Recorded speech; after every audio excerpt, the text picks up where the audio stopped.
সয়াবিনের দাম লিটারে 18 টাকা বাড়ানোর ঘোষণা ব্যবসায়ীদের। এবার 2 শতাধিক ভ্যান নিয়ে জনসংযোগ করলেন এনসিপির আক্তার হোসেন। ঈদের ছুটিতে নারীর টানে বাড়ির উদ্দেশ্যে লাখো মানুষ। জুমাতুল বিদায় মসজিদে মুসল্লিদের ঢল, স্রষ্টার কাছে ক্ষমা প্রার্থনা। দেশের বিভিন্ন এলাকায় ভূমিকম্প, উৎপত্তিস্থলে মাত্রা ছিল 7-এর ওপরে। পরিবর্তনের অংশ হতে চীনা ব্যবসায়ীদের বাংলাদেশে আমন্ত্রণ ডক্টর ইউনূসের। ভারতের বিরুদ্ধে যুক্তরাষ্ট্রের কড়া পদক্ষেপ, গণহারে ভিসার আবেদন বাতিল। পাকিস্তান সুপার লিগে খেলার অনুমতি পেলেন লিটন, রিশাদ ও নাহিদ। শুনছিলেন দিনের খবরের প্রধান শিরোনাম, এবার বিস্তারিত। তার আগে গ্রামের কাগজের ইউটিউব চ্যানেল সাবস্ক্রাইব করুন এবং সব খবর পেতে ফেসবুক পেজ ফলো করে রাখার পাশাপাশি ওয়েবসাইট ভিজিট করুন। বোতলজাত সয়াবিনের দাম 1 লাফে লিটারে 18 টাকা বাড়াতে চান ব্যবসায়ীরা, আর খোলা সয়াবিনের দাম বাড়াতে চান লিটারে 13 টাকা। ভোজ্য তেলের কর সুবিধার মেয়াদ শেষ হয়ে যাওয়ার পরদিন আগামী 1 এপ্রিল থেকে এই দর কার্যকরের ঘোষণা দিয়েছেন ভোজ্য তেলের ব্যবসায়ীরা।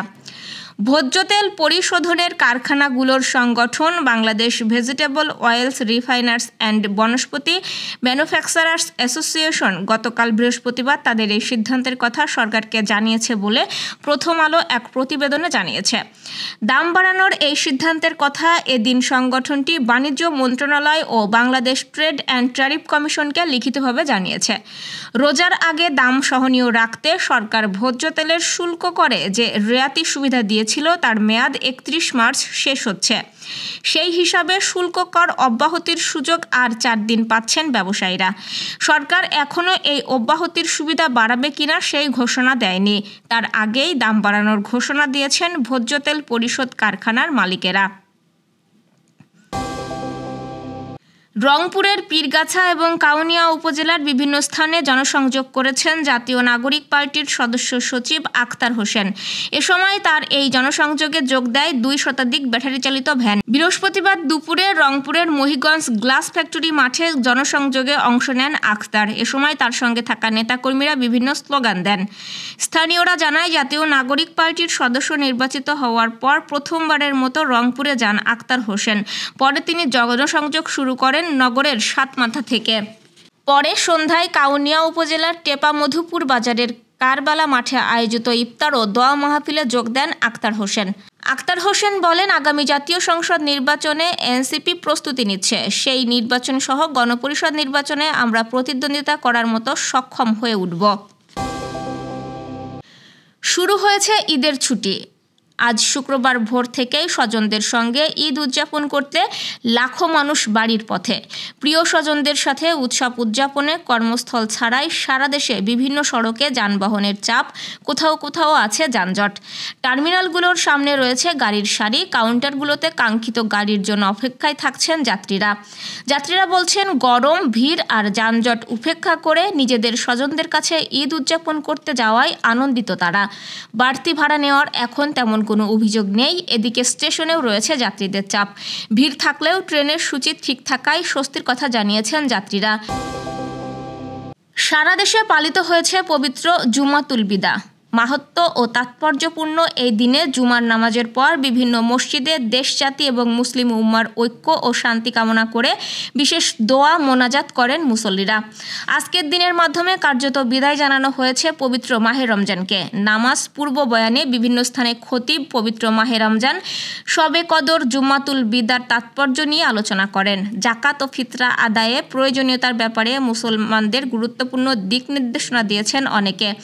নামাজ শেষে খতিব দেশজাতি ও মুসলিম উম্মার ঐক্য ও শান্তি কামনা করে মোনাজাত করেন। মুসল্লিদের আমিন আমিন ধ্বনিতে মুখরিত হয় মসজিদগুলো। রাজধানী ঢাকা, যশোর সহ দেশের বিভিন্ন স্থানে ভূমিকম্প অনুভূত হয়েছে। শুক্রবার দুপুর 12:25 পরপরই এই ভূমিকম্প অনুভূত হয়। আবহাওয়া অধিদপ্তর সূত্র জানায়, রিক্টার স্কেলে এই ভূমিকম্পের মাত্রা ছিল 7.3। এর উৎপত্তিস্থল ছিল বাংলাদেশের পাশের দেশ মিয়ানমারের মান্দালয়। ঢাকা থেকে উৎপত্তিস্থলের দূরত্ব 597 কিলোমিটার। 7.3 মাত্রার এই ভূমিকম্প বড় ধরনের বলে গণ্য করা হয়। যুক্তরাষ্ট্রের ভূতাত্ত্বিক জরিপ সংস্থা USGS বলছে ভূমিকম্পটির মাত্রা ছিল 7.7।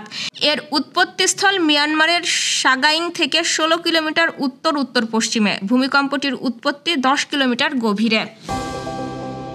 নতুন বাংলাদেশ শুধু ব্যবসার জন্য নয়, পরিবর্তনের অংশ হতে চীনা ব্যবসায়ীদের নতুন বাংলাদেশে আমন্ত্রণ জানিয়েছেন প্রধান উপদেষ্টা ডক্টর মোহাম্মদ ইউনূস। শুক্রবার বেইজিংয়ের বাংলাদেশ দূতাবাস আয়োজিত চীনের ব্যবসায়ীদের সঙ্গে এক মতবিনিময়কালে তিনি এই আমন্ত্রণ জানান। প্রধান উপদেষ্টা বলেন, মাত্র 8 মাস আগেই বাংলাদেশে একটা বড় ধরনের রূপান্তর ঘটেছে। ভয়ঙ্কর সব বিষয় থেকে বাংলাদেশের উত্তরণ ঘটেছে। তরুণদের কারণে পরিপূর্ণ একটি দেশ হিসেবে দাঁড়িয়েছে। তরুণরা নতুন বাংলাদেশ তৈরির কথা বলছে, শুধু ব্যবসার জন্য না, পরিবর্তনের অংশ হতে আপনাদের এই নতুন বাংলাদেশে আমন্ত্রণ জানাচ্ছি। ভারতীয়দের ভিসা জালিয়াতির বিরুদ্ধে কড়া পদক্ষেপ নিয়েছে যুক্তরাষ্ট্র।